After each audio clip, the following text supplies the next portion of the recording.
virtual audience. Thank you. Okay. Are we on? We're on. Hey, it's Ed Smyth again from Smyth Window, Salvation and Revival in our second session titled Flaky, Don't Make It Dead. And I picked that theme as a way to describe and encapsulate the issue when people look at their windows originally as our new homeowners, is they think, well, it's all ucky looking, gotta be replaced, or it needs an extensive work. And that's not the case at all. And that's the topic here. Just because it's flaky doesn't mean it's dead. Okay, so what I did is a great example here is, let's start with the skiing windows here. And this is a good example. Now, you bought this place and you had this kind of window, you go, wow, this is really stinky. I'm going to call the Anderson guys and get a replacement vinyl window right away. Oh, yay. Because not only do I want brand new vinyl windows, but I really want to support the fossil fuel industry. So this is my way of contributing to that economy. Well, the answer is you can, but something like this is easily resolvable. So you have a couple issues here, of course. With older windows, like Kim has with hers, and we talked in the last session, is, yeah, they're stubborn to open, and people think that they're drafty, which is the final topic we'll do tonight, is about considering what people think are drafty windows, when actually there's a larger issue behind that. But the window itself here is, there's a couple of inherent advantages of older windows that you can't get with modern reproduction windows, even the high-end architectural ones. And this one's a great example here because I actually stripped it down. This is a sash from, I'd say, like the 1870s. And one inherent benefit is that any older building has wood that came from either original old-growth forest or certainly from a forest that hadn't been touched by fast growth. Any modern wood now, of course, they're very wide grains. You see that. You pick up a 2x4 and you can see the grains. You can count how old the tree was on that 2x4. But an older building, and the windows are no exception, are very tight grains. And you can see that if I hold that even closer for the studio audience. Oh, thank you. You see that? And you can look there and you see that. See how tight those grains are? They're very, very delicate. It's very difficult to even see it. Yeah. And so what that tight grain means is that wood grew very slowly. And so it's very resistant to rot, fungus, or bugs. So even when a window is old and flaky, whether it's this example or this one here, is that wood underneath is rock solid. There's nothing wrong with it. So we're always looking at the issue of the condition of the finish itself. That's what people immediately get their focus on is, yeah, the finish is all beat up. There's bad paint here, it's all alligator, it's a little flaky in some places. But the basic integrity of the sash is still solid. So we go back to our example here in the school. This one is a rock solid example. Good construction, there's nothing wrong with it. It's a little fussy, a little bit to play with. In the previous session, I described how you take the stops apart so that you can free them up. So I won't cover that again because we already covered it. But what we're looking at is then in the interim when we were discussing window restoration is that once you remove the finish, the flaky part, the paint, then all it is then the glazing is the other thing to take off. And so we already covered that in our previous conversation, is how to take glazing off. So once you have that, is that this is an example of a refinished window here, which I only spent about maybe 45 minutes, an hour to do this little part here, is there certainly then all these basic integrity is right in place there. The wood is in good condition, you put new glass in and new glazing all around it, and now the sash itself is weather-tight and ready to roll. Now, put this down so it doesn't accidentally fall.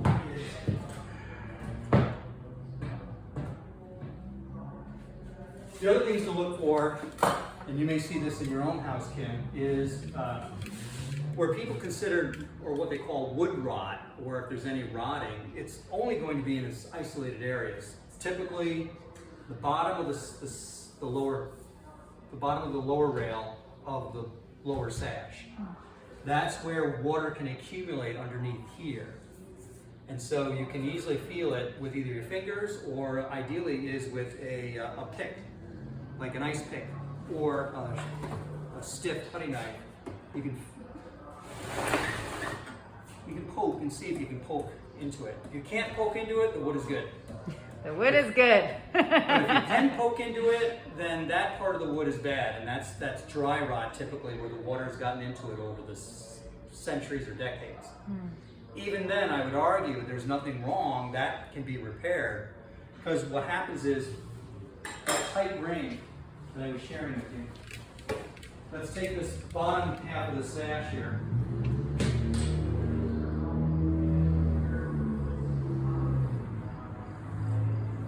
Okay, and as I mentioned, the very tight grains all the way through this darn thing.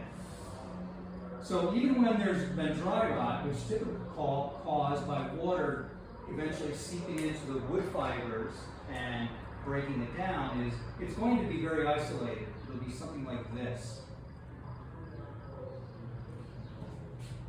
So once that gets dug out and cleared, the rest of this is still solid. And so in my sample sash, if this was a lower sash, and that was the case, there might be some deterioration going on. Well, even like here, you can see there's a little bit of where it's just dried out and cracked here. And that can be easily patched with epoxy. So you would use epoxy to patch that with a dry rot? You'd dig it out and then put some epoxy in? Yeah. Okay. Yeah. Or what's called a wood insert repair. And that's where then, when you get to my level, or anyone that has reasonable carpentry skills, is, where's my purple one?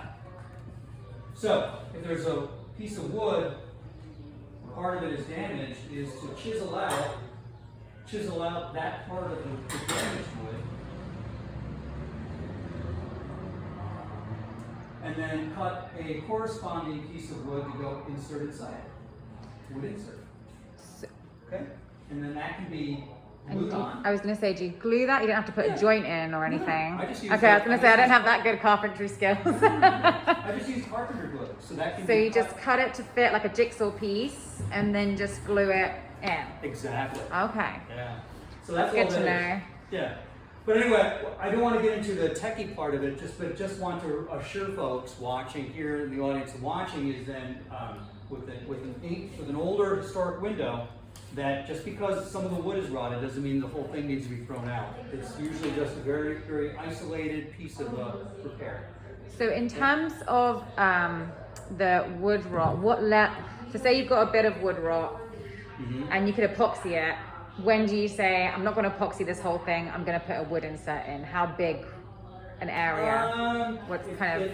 And something like this, Kim, what I would do is that if I was going to repair this, if it's a small, say like a little chunk that got knocked out like that. Like that. That might be worth it, just clearing out and then putting in epoxy. An epoxy, but anything bigger, you should do an insert. Yeah.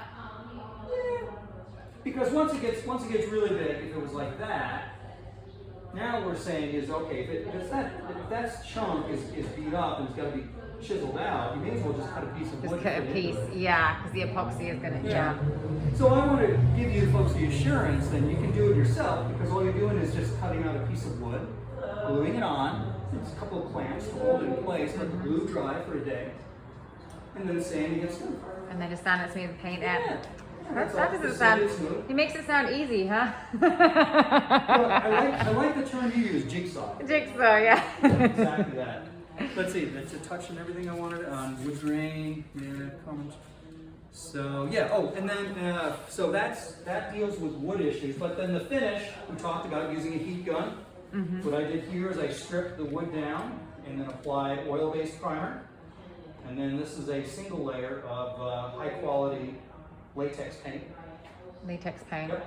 Okay. Is oil primer the best primer to use on the older windows? Yes, because oil primer, the oil will seep into the wood fiber and help create a solid bond to it. Right. How many layers of primer do you need? Just one? One is sufficient. Two is nice because then it provides you can sand between layers and create a nice smooth finish. Oh, so you would do a primer with oil, sand, oil, paint, sand, paint. Yeah, so a typical sequence would be something like this. Sorry if I'm getting too much in the weeds. No, that's fine. These are good questions. So, once you have bare wood, get down to bare wood. Okay. And we talked about getting down to that in the other session. It's a great question. I never thought to prime twice. To prime time, yeah. If it's solid, like this, then simply just oil primer.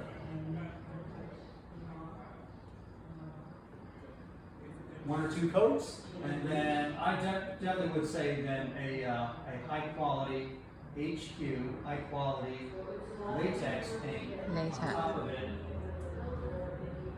2 coats. And when you sand between the coats, what kind of sandpaper would you use? A fine one like, or a... like 80 or 100 grit. Right.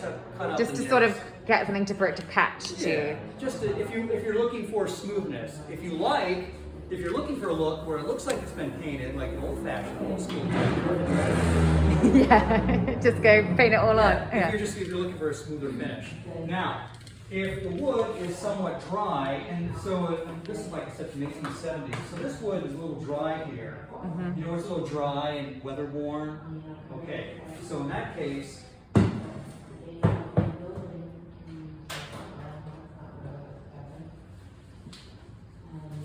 it's bare wood, but in this case we're going to add another element that is fairly dry. Okay, so you go to the hardware store and you get a quart of linseed oil. Ah. Okay. And a quart of. Hey, we're trying to work it here. Quart of turpentine.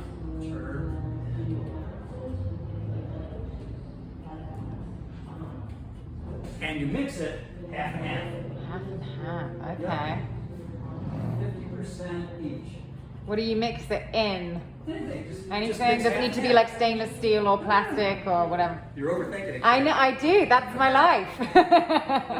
All it is You make a mistake and that dissolves your plastic. That's it, right? I make a lot of soap, so I'm always worried about containers. You take your quart of turpentine and your quart of linseed oil, and you just have a little container, and you go a little bit here, a little bit of that. half and half, like that. And it can be any ratio. It can be a little off. All right. So that half and half mix is then you put that on your wood. Okay. So then slather that on, let it dry. Is that for with a a day, paintbrush? And then, I'm sorry. With a paintbrush or with a rag or Just brush it on. just brush it on? Oil primer and then a latex coat. So same step. This is just the pre-treat. Now, the reason for the half and half is because the linseed oil penetrates the wood fibers and gets them moist again to give it a turn. Right. The turpentine dilutes the linseed oil so it draws deeper into the wood fibers and it kills fungus and mold. Oh, that's what I probably need on my floor joists then. It acts as a biocide. Wow. So it's got the dual benefit. Okay. And then it only takes about a half a day to a day for it to fully dry. So that cures quick then. Yeah, but the reason I'm saying for dry wood is because if the wood is really solid and good shape, or let's say you use a modern piece of wood to use an example, it wouldn't soak in very much because the wood is fresh and the wood cells are pretty full. What happens is to get to the scientific level, you take a wood cell, magnified 300 times is when it's fresh, like with brand new wood, is the wood cell structure is really tight and full. It's all good there. Everything is good. It's all tight. Over time, is the cellulose starts drying and breaking down, and so that's what makes wood dry and crumbly if it's weathered too long. But it is linseed oil that helps restore some of that structure inside that wood cell, fills it back up again. So that's the reason for the linseed oil. And again, the turpentine then acts as the agent to soak in deeper and, as I said, kill fungus and mold. How do you know, say I pull my window off and I'm like, is this too dry or do I need this step? What's like a sign for really dry wood? Just by feel. Just by feel? Yeah, like this window here is a good example. Right.